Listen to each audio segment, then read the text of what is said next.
Hi, everybody. Welcome to this week's episode of what I believe can be referred to as Titanic Talks.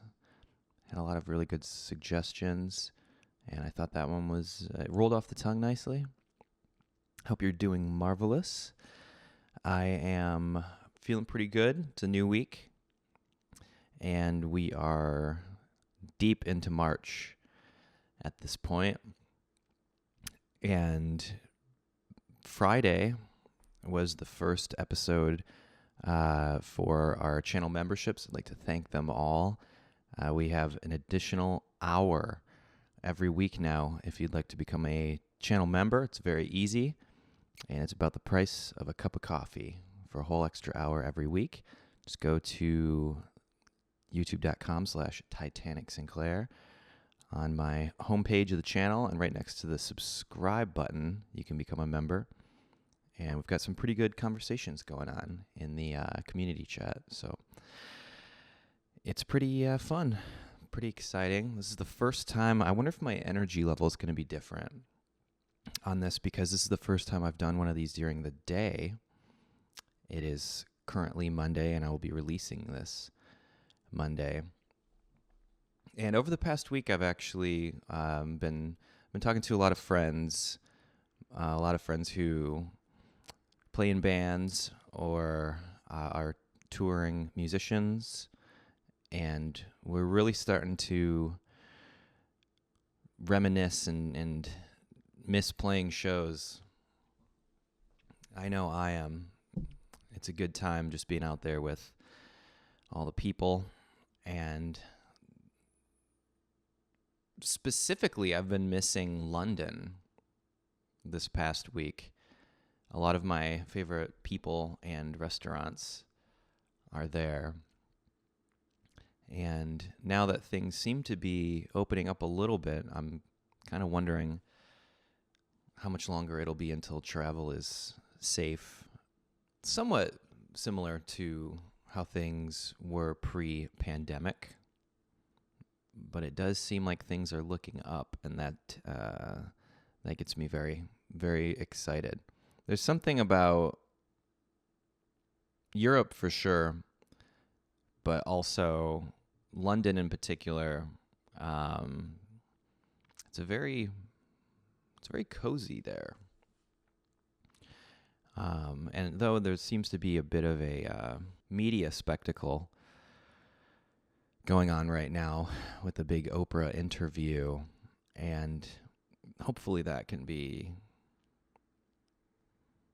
resolved. I really don't know enough about it. We don't really have a royal family. I mean, I would consider maybe if the United States had a royal family, it would be probably the Kardashians.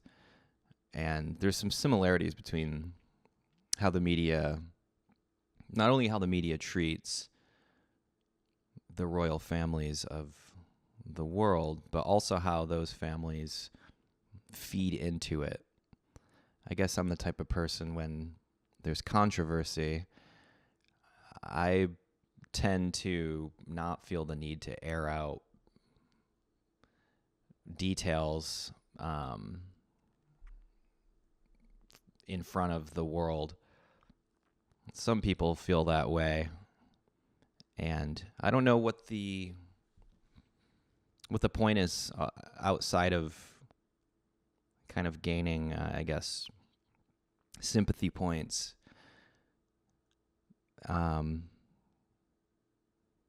Or just smearing someone. Because at least where I grew up, like, if you have an issue with somebody, the best course of action tends to be to communicate directly with whoever you have the issue with, and maybe not involve millions of strangers. But maybe that's just me. There's a lot of, I guess, value in nowadays. There's a lot of value in relevance.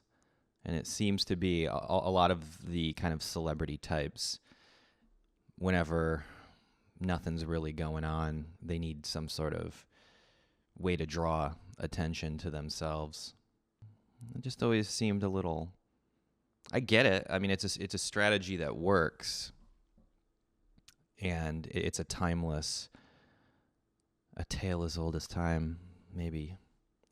But I've found the people, the well-known people who I admire, tend to,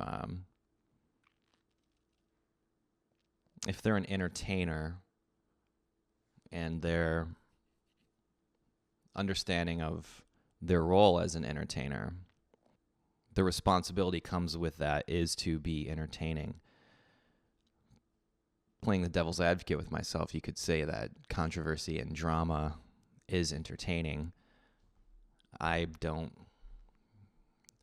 tend to pay much attention to that unless it's unavoidable, as this Oprah Winfrey interview seems to be the biggest story in the world today.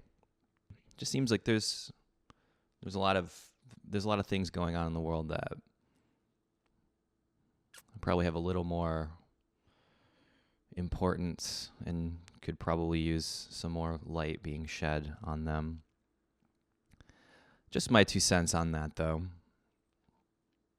I'm finding over more recently, I'm finding that I am kind of detaching from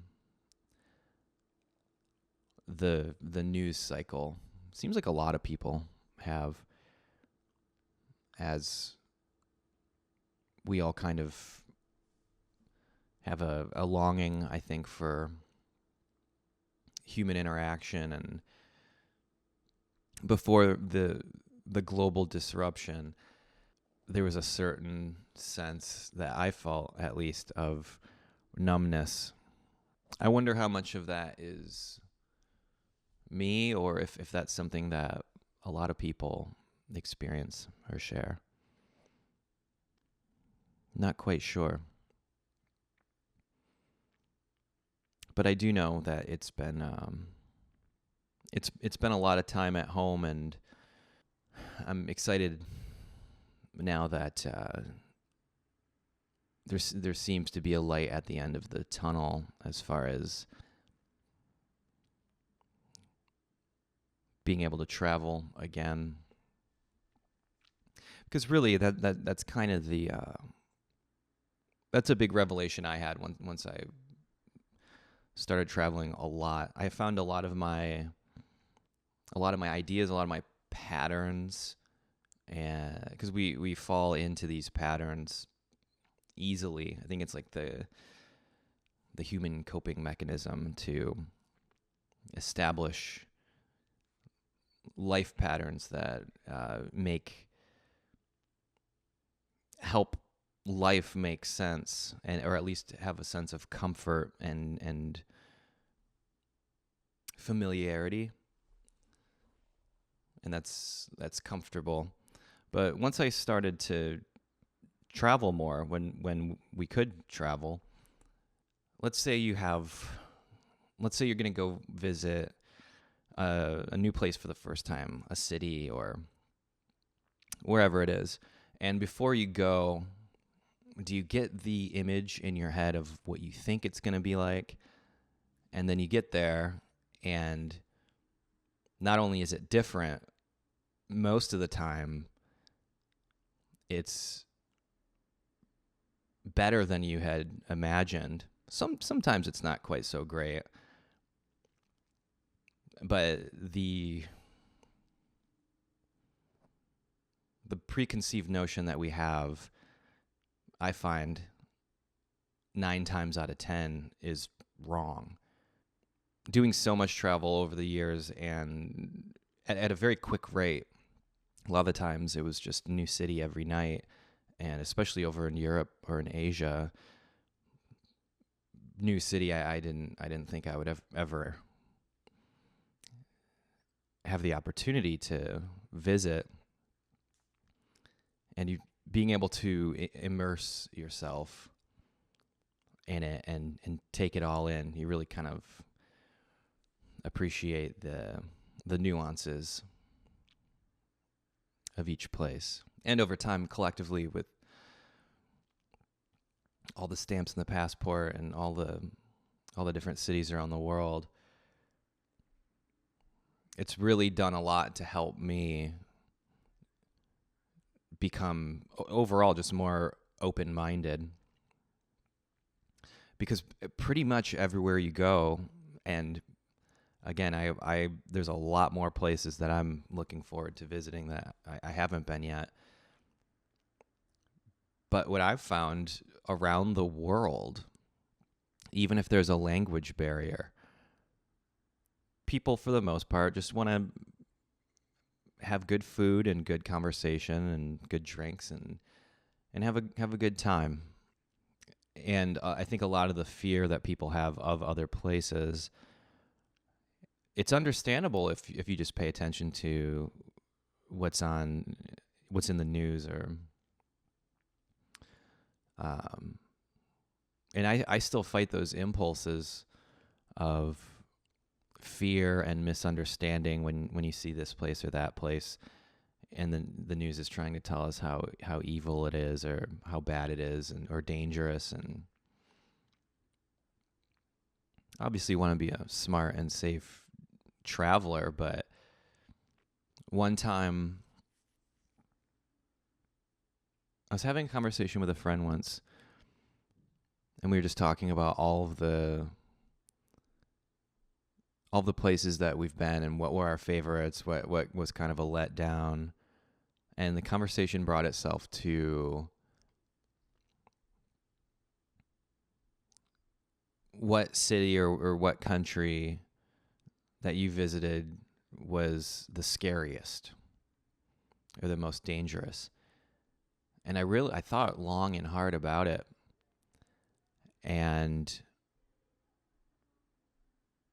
I remember saying like, oh, well, the times in my life I've been the most afraid where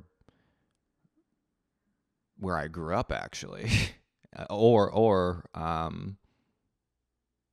I've had some really scary situations in Chicago, which was kind of weird. It even surprised me because that's not what you would hear on the media. And I don't think people hear enough of that. And that's just my personal experience and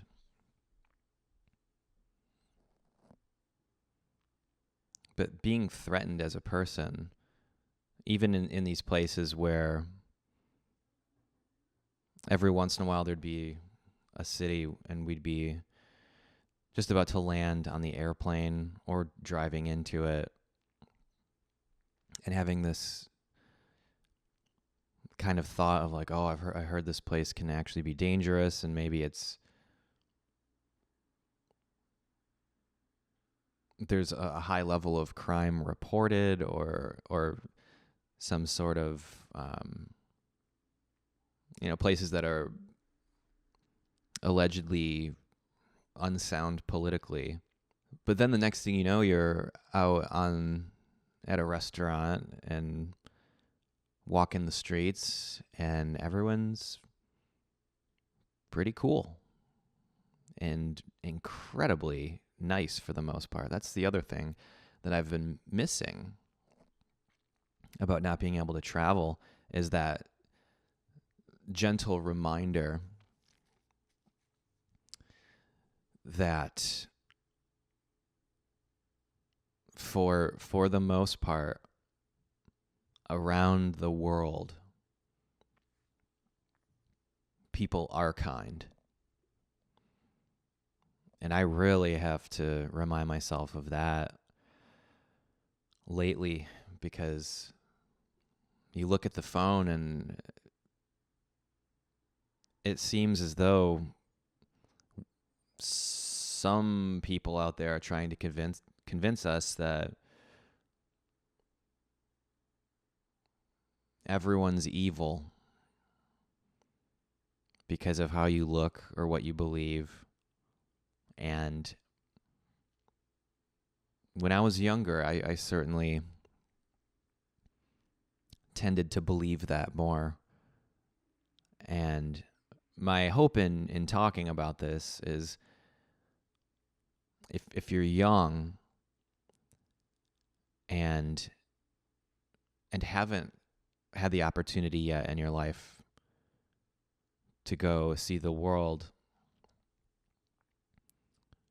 if I can just be one voice to say, like,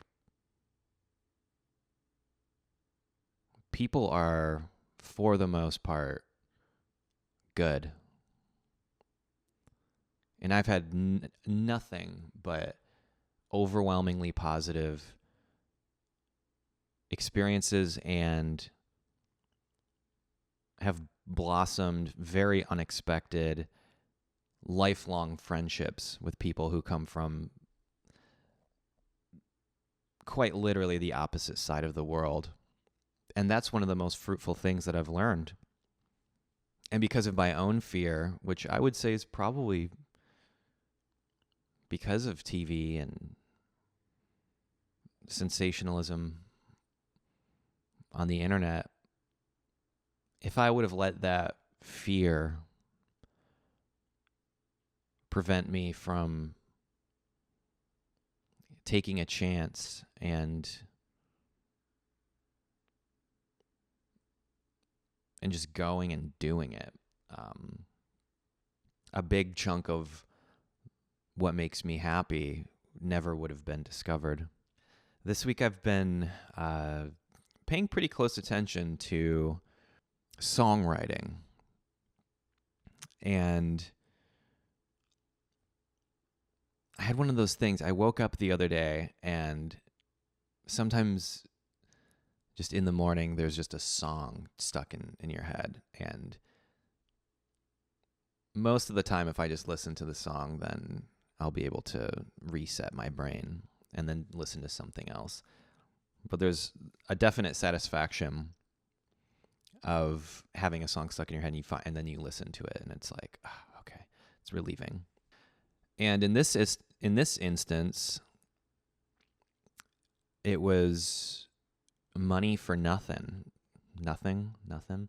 by Dire Straits, who I never really listened to. I just remember growing up, they would always play that music video, and Weird Al did a version of it that it was about the Beverly Hillbillies.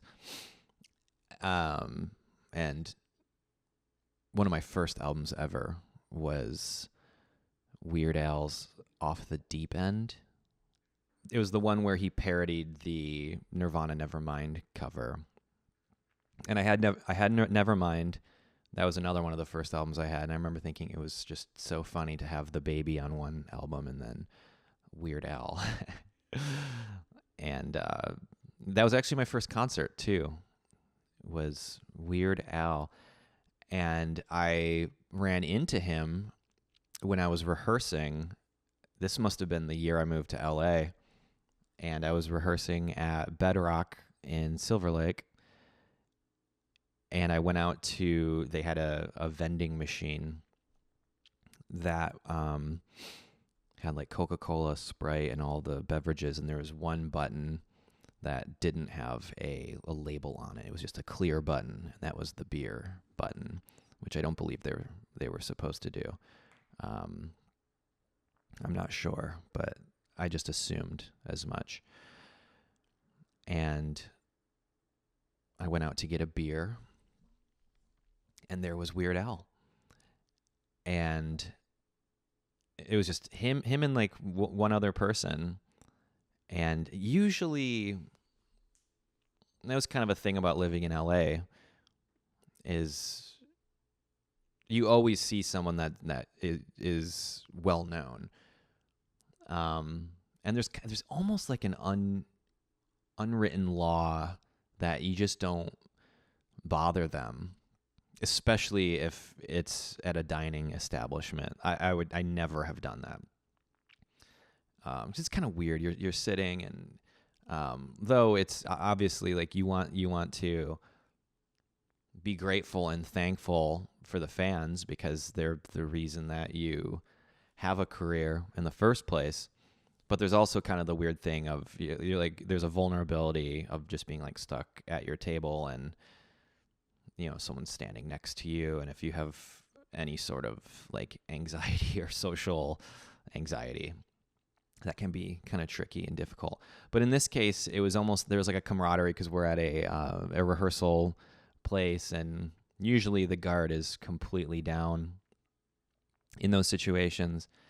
And, he says, hey, this is so cool. I just want to let you know my first concert ever was to come see you when I was in probably 4th grade or 5th grade. And he was so cool and so nice. And immediately, hey, nice to meet you. What's your name? And shook my hand and everything.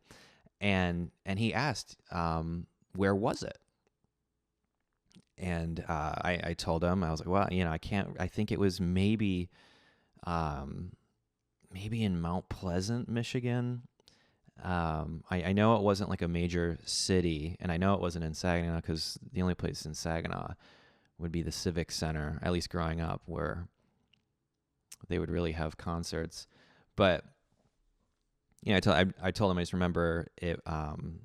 It was an amphitheater, like outside, and torrential downpour halfway through the show. And he went through the whole show, and he's like, "Oh yeah, I remember that show." And he remembered like what tour it was, and I was like, "Yeah, it was Amish Paradise, that era," and it was just really cool. And because at the time, my father was working for a local radio station or local news, and he was able to get backstage passes, and I got to meet him. There's a photo somewhere, I'll have to find it, where I have just big ears and buck teeth and soaking wet with Weird Al. I'll see if maybe I can get a hold of my parents, and maybe they have a copy of that somewhere, and I can put it up on the screen. That could be funny. Anyway, that's my Weird Al story.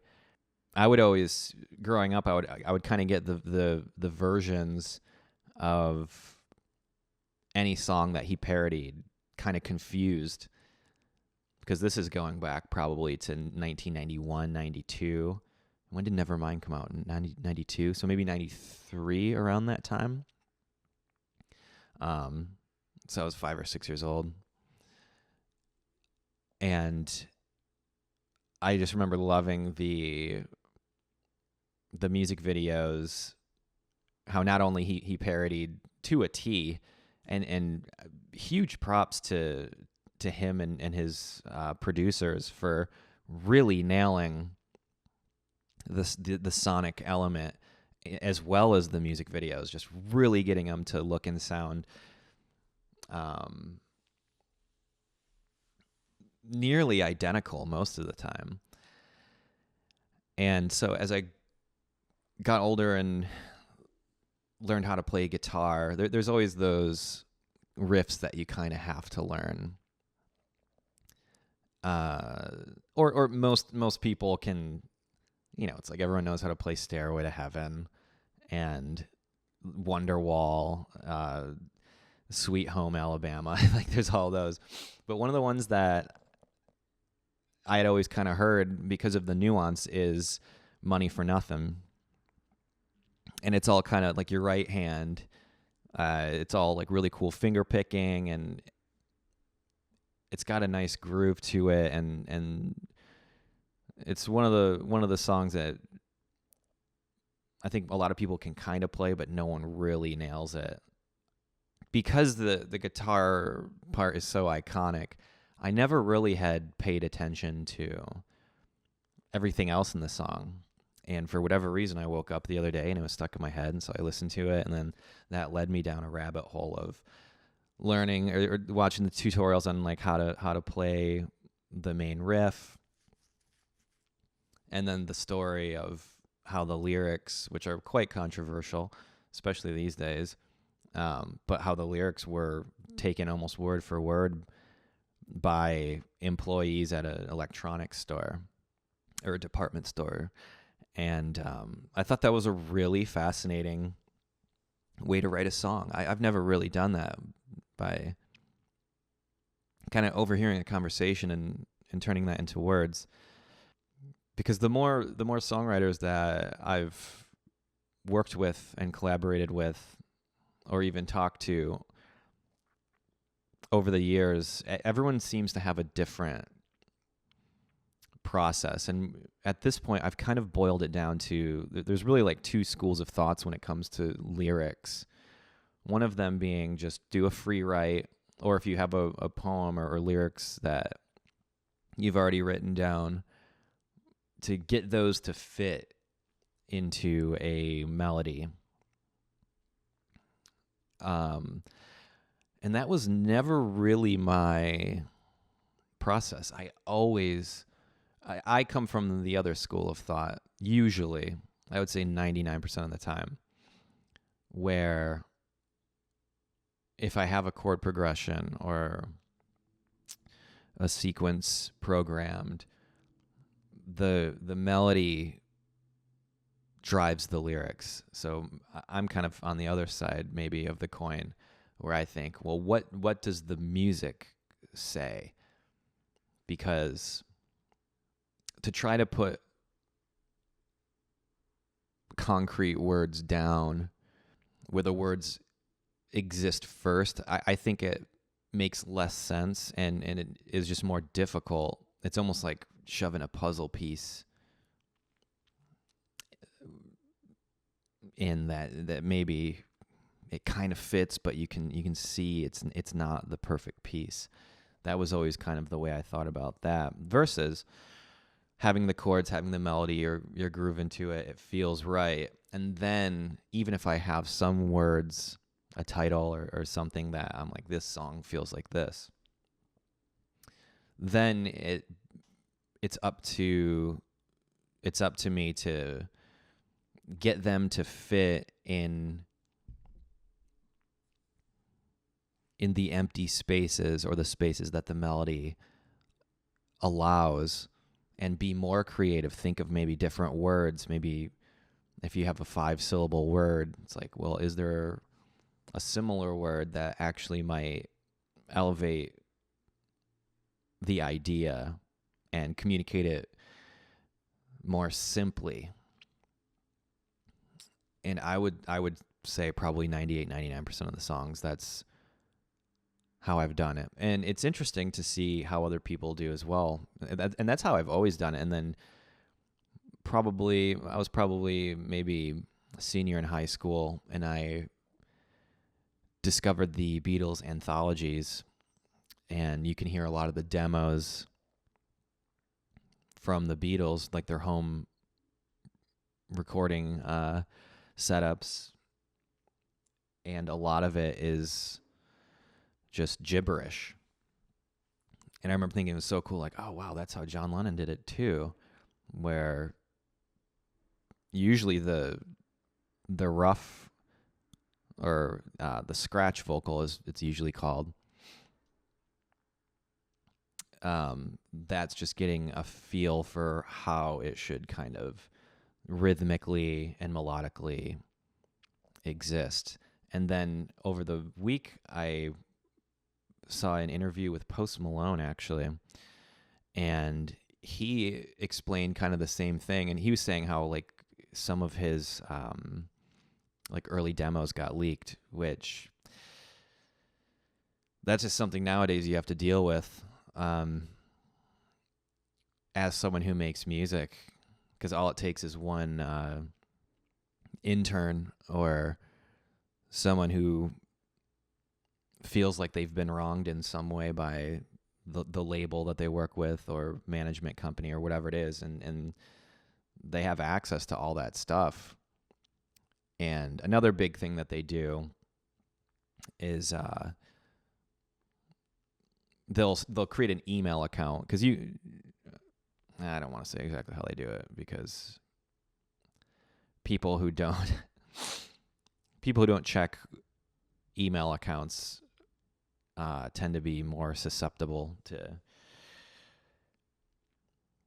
getting fooled by what's typically a teenager who is basically fishing.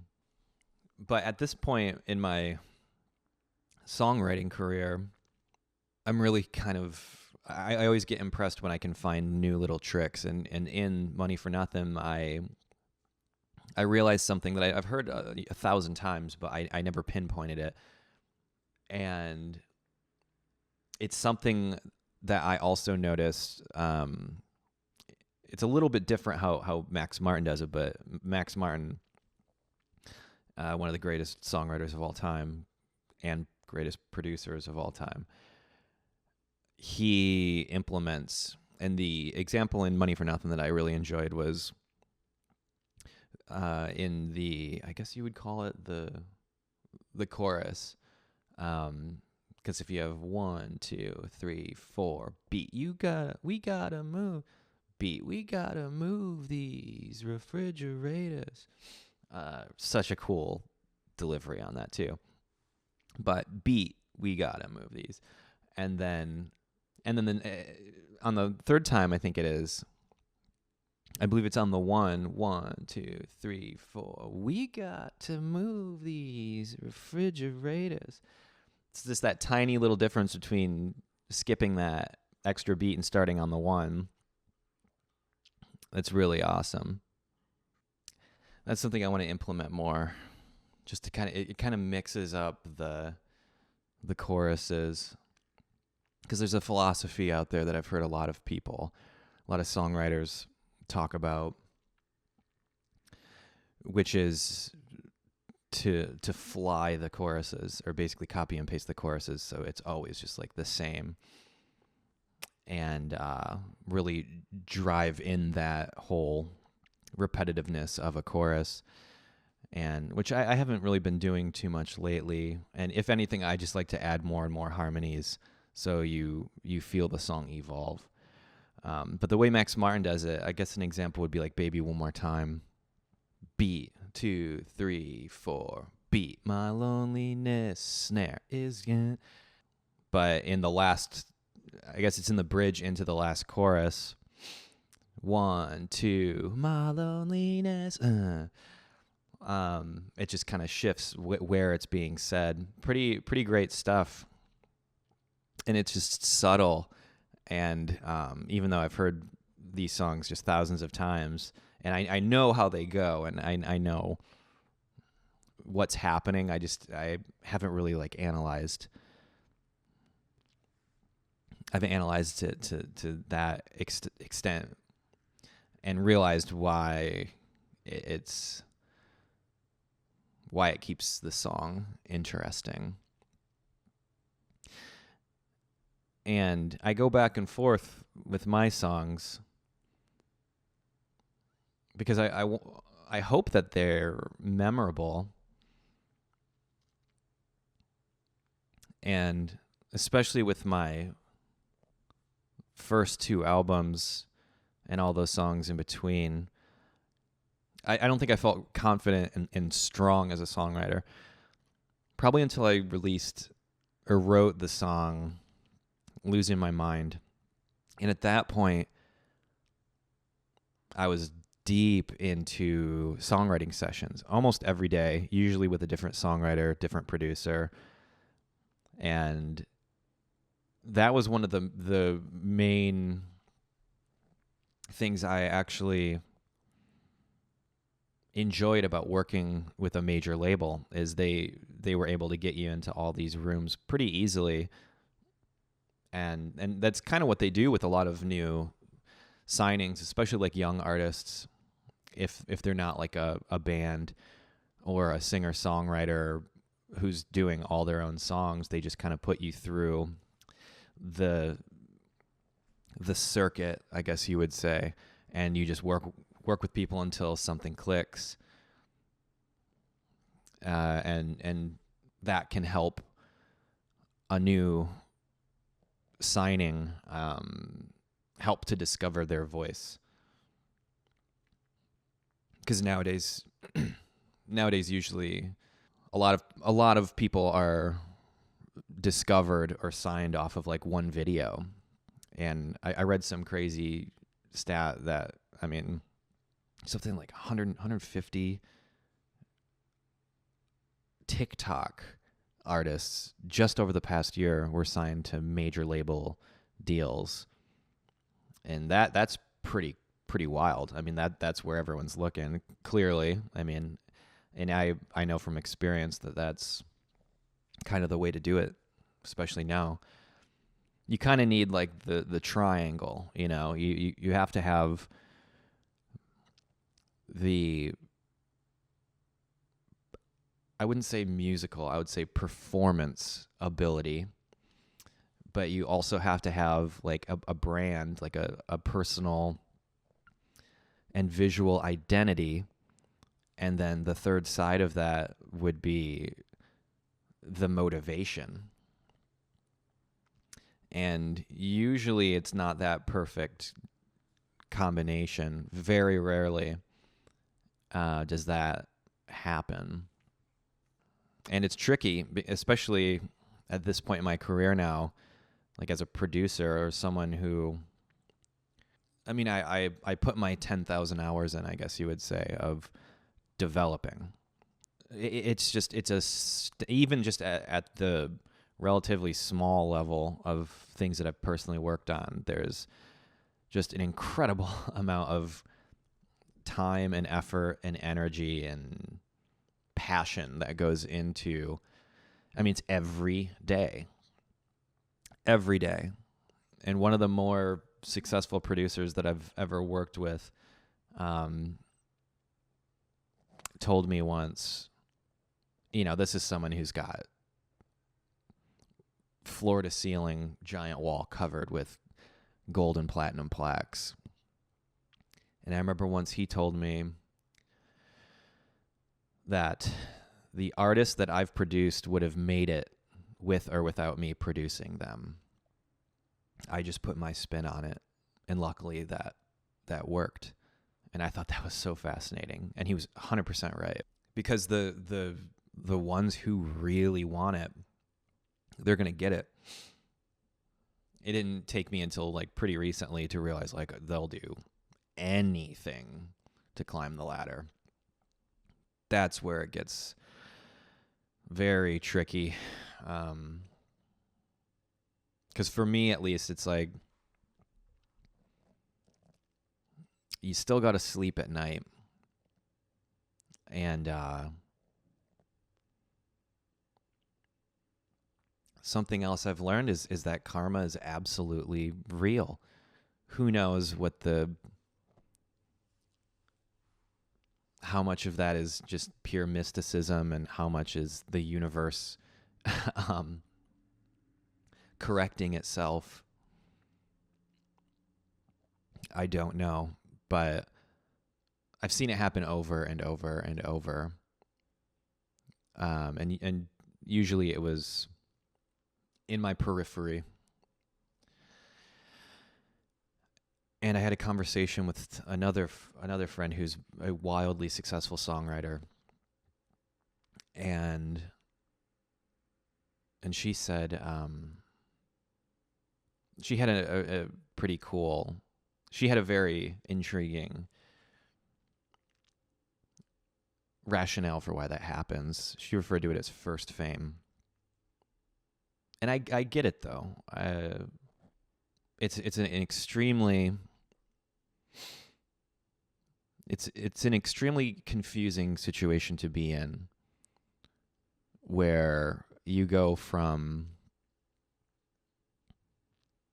and again, I've only been on the periphery of this, but when an artist goes from just wanting the success and the adoration and the fame so bad, but no one cares, and then you work, and then before you know it, everyone wants to be your friend and be around you, and it's such a life-changing 180 that I don't blame or judge when it goes completely off the rails. I think a lot of the decisions that several people I've seen kind of go through it, a lot of the decisions they make are questionable. And it seems to be, a lot of the time, it's based out of fear. And that's something that I thought and still believe I had to step away from, because in the entertainment world,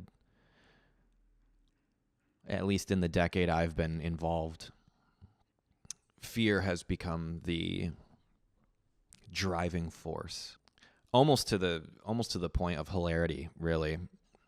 I started to really notice it with like the a lot of people who publicly are viewed as these rambunctious outlaw rock and rollers. And it's no one in particular, I promise, because it's more people than I can count on my hands.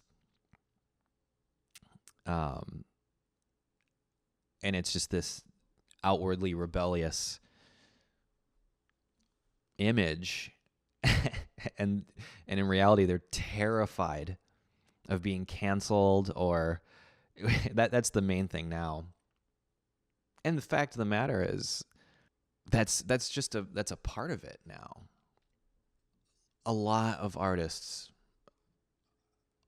are struggling with deep-rooted insecurities.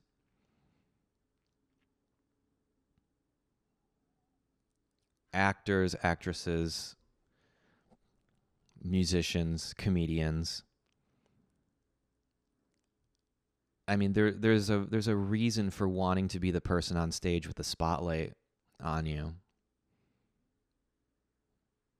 Like, there's a reason for that. And I've been that person before too. I wanted to, when I was a kid, I wanted to be a rock star. I'd stand in front of the mirror with a guitar and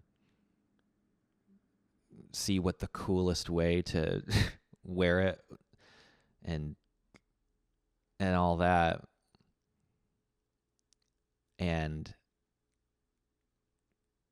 I get it. I don't have judgment there. But I have an understanding of why people really feel the need for that kind of attention. And that's something I think I'll be dealing with for my whole life. I mean, and it could be argued right now, well, it's like, okay, well, you're setting up cameras and you're the one under the light. You know, what makes you any different? And I'm not any different. I'm just not pretending anymore to be something that I'm not. I'm not rock and roll.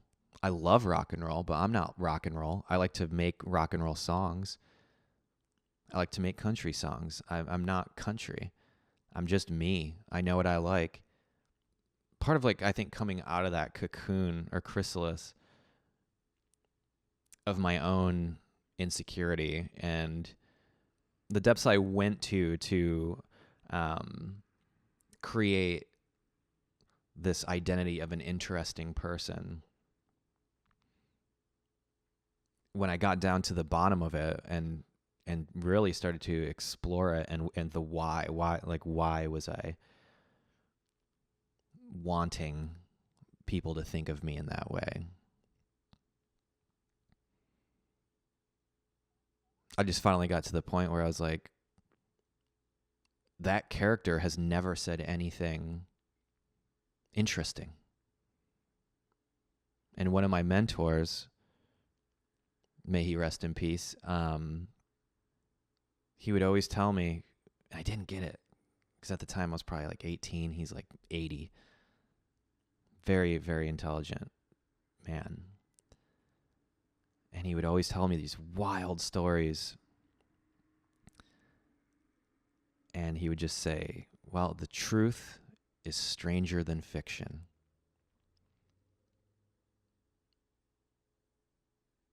And that's very true. And then recently, I heard one that was pretty fascinating as I was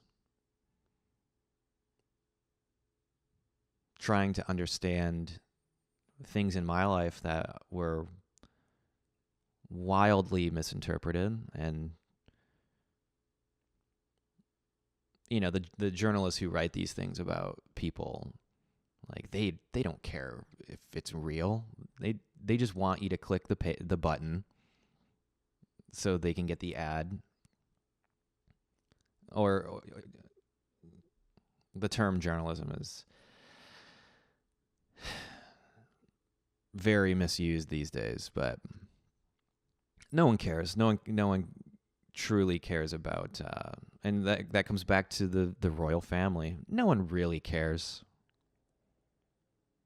And for the most part, they just want to say, oh, see, look, like the Kardashians are crazy, or the royal family, like, oh, they're screwed up, and that makes me feel better about myself because, you know, my life might not be royalty, but at least I'm better than the king and queen. And it's like that kind of seems to be the model. You know, show all the crazy people making mistakes so they can convince themselves that like, they've never made a mistake in their entire lives. They've never done or said something stupid. Everyone has. It's just, you know, sometimes people get to see. And I would hope that coming from personal experience, I would hope that if you ever find yourself abusing substances at the lowest point of your life,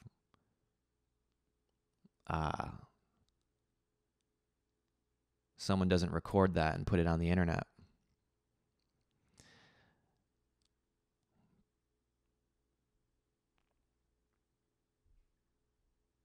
Because I'd be willing to bet just about everyone's got an embarrassing moment in their life that very luckily was not recorded and put on the internet.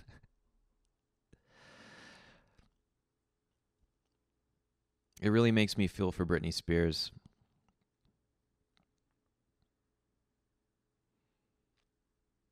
I remember being a kid and she was on Mickey Mouse Club. I was probably in kindergarten, first grade. I feel like I was very lucky to not see the industry until I was well into my 20s. And had a lot of really good mentors, particularly in business, to prepare me for how lucrative and just outrageous it can be. But for someone like her, you know, her whole life, she's just been just used as an object, really. When her whole media circus incident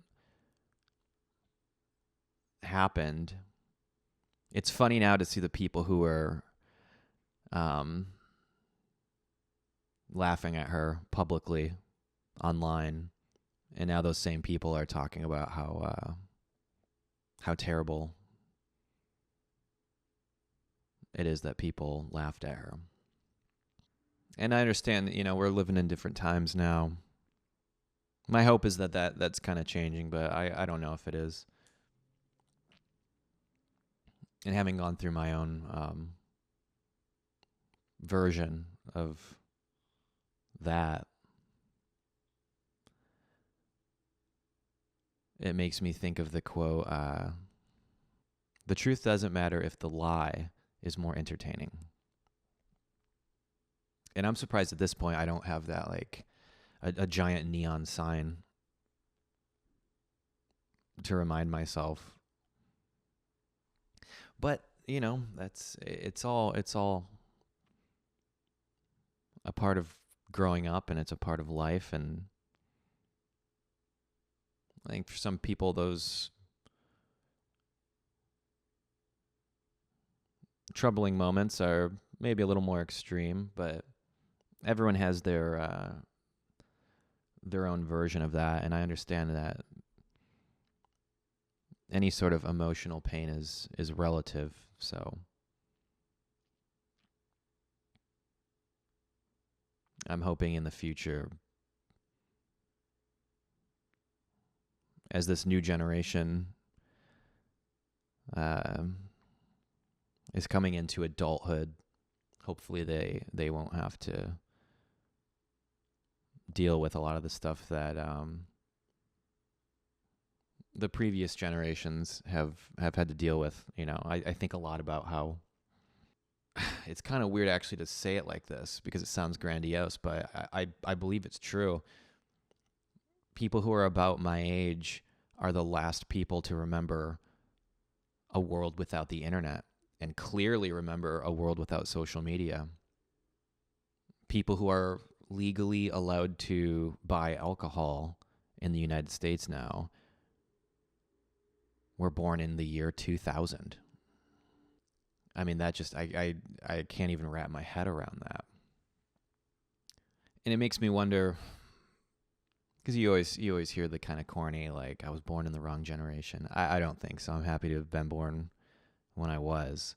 But I do wonder what it must have been like to be my age in the late 60s. That must have been a trip. That's why I love talking to older generations and my grandparents, other people's grandparents, other people's family members who've just been through more, who have experienced more life and saw and understand life before it seemingly spiraled out of control. Does seem simpler, but also the grass is always greener on the other side. I heard another great quote this week that really had me thinking, why did the chicken cross the road? Because he thought that it would be better.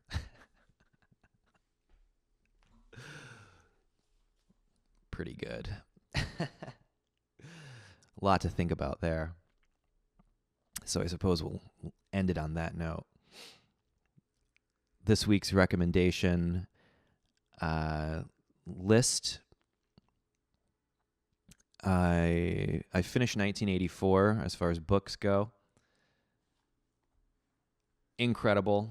I started reading Infinite Jest, which I'm sure I'll be reading for the next 26 years because it's so long. But I can't recommend it quite yet because I'm just diving into it. So far, so good.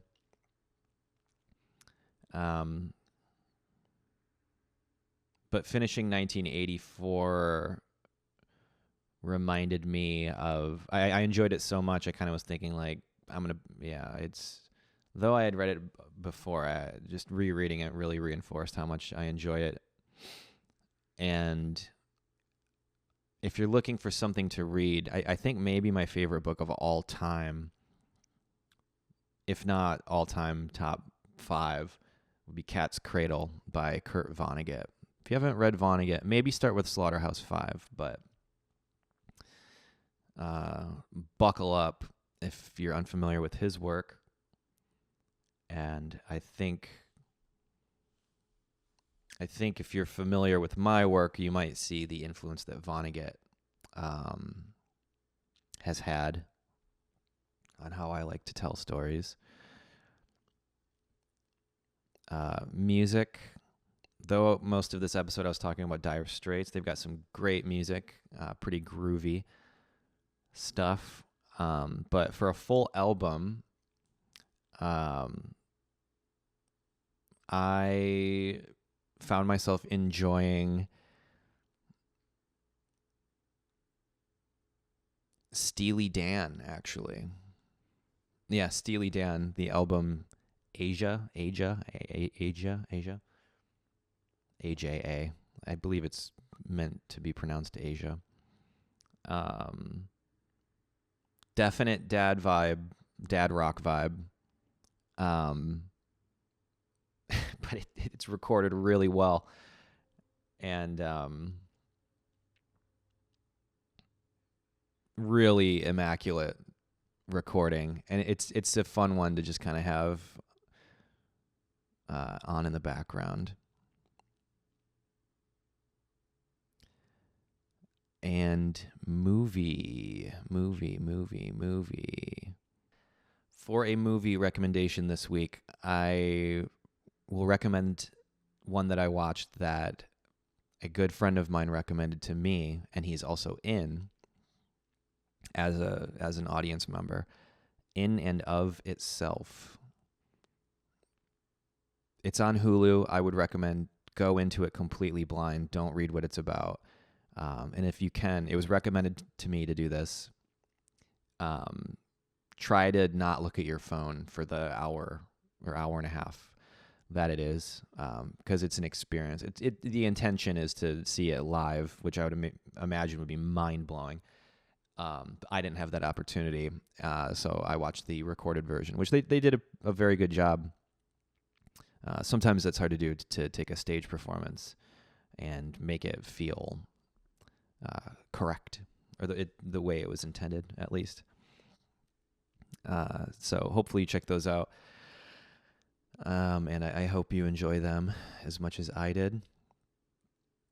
If you'd like to become a channel member, I would enjoy that very much. We'll have a new video out on Friday, and every Friday, as well as these on Monday, which are available to the public for free.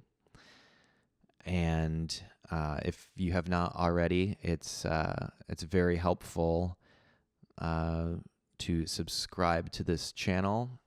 And I've been told that if you click the bell for notifications, that's helpful, as well as thumbs up, which I guess does actually help the channel. I suppose hearing that a million times in my life was for a reason. So if you could do that would be pretty cool, and I would appreciate it very much. I hope you have a good week, and I hope that you're staying positive and productive, and doing well. Thank you again for watching. It means the world to me. And also, I will be announcing on next week's episode the winner of the bass strings.